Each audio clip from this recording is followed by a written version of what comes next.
Chris Isaak, welcome to News Breakfast. Good to be here. Well, you've been here many, many times. This is a well-worn path to Australia for you, isn't it? I love it. I love coming to Australia. It's my favorite place. Oh, well, good answer. Can you stay? We might just finish the interview now. Yeah, that's it. We're done. Thanks so much. All right, good to be here. Been here for the best part of 30 years on and off. What do you like about Australians? Because you clearly have an affinity with the country. Every damn thing. I mean, really, I remember the first time we came, we were like, this is a well-kept secret. The food's great, the weather's great, every place got a beach, and the people are the nicest. I find the Australians, I'm from California, and I'm going to do myself a favor and say, I feel like Californians and Australians are very similar. They come from like a sunny place where there's enough food, and it's a kind of a laid-back attitude. It's the Pacific. I think it's the Pacific linking us both. What's really interesting about your music and your career and how well it's been embraced and loved is that the genre that you come from, country, if you like, if I can put it that way, it just shows no sign of flagging when it comes to younger musicians, to musicians sort of entering that field. We know that a place like Nashville is sort of probably the most vibrant music city and recording city in the world at the moment. What do you think it is about that kind of music that still connects with so many people?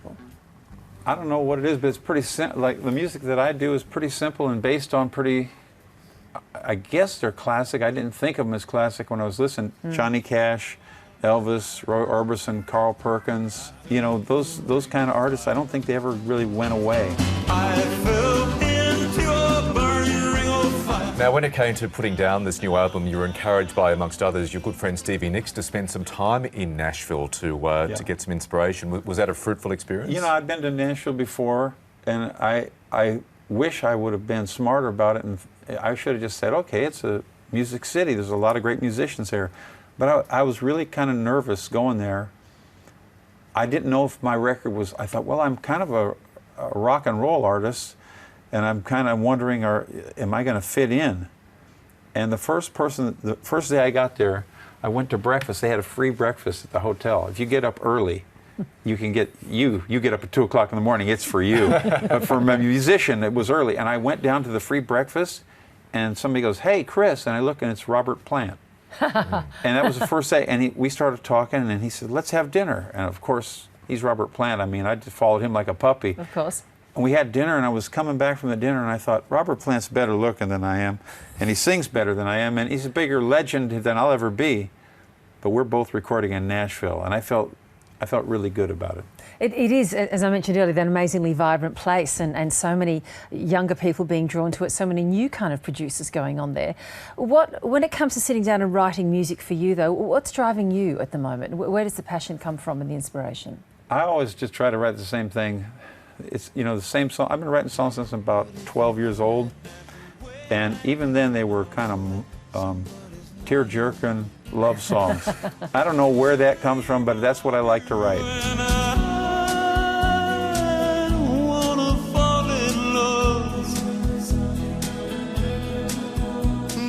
A lot of Australians would know you from your work as a judge on The X Factor on another network. Yeah. I loved when I was in, when I'm in Australia, and somebody would come up to me, they'd say, one person would know who I was, but the other person, they'd be in a group, and they'd say, who is he?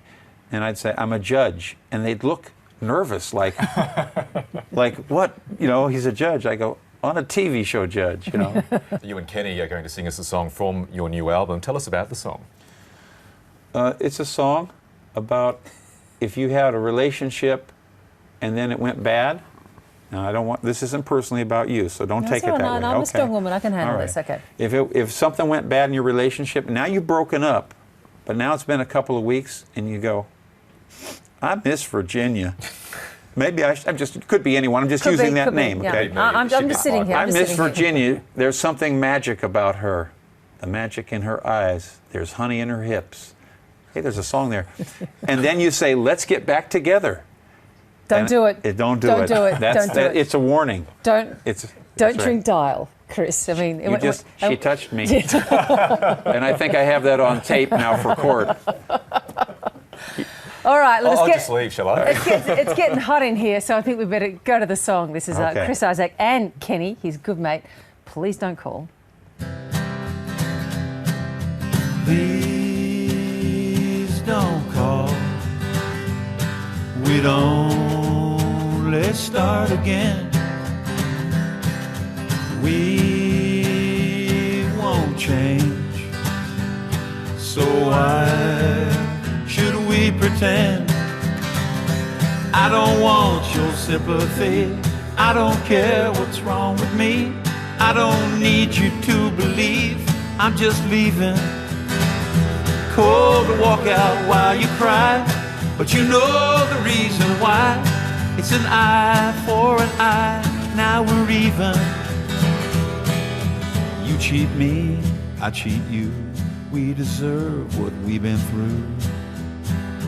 I don't want you, but I want you to remember how we felt when I held you, when I loved you. If you're lonely now, blame yourself. Please don't call. We don't, let's start again. We won't change, so why should we pretend? I don't want your sympathy, I don't care what's wrong with me. I don't need you to believe I'm just leaving. Cold to walk out while you cry, but you know the reason why. It's an eye for an eye, now I'm leaving.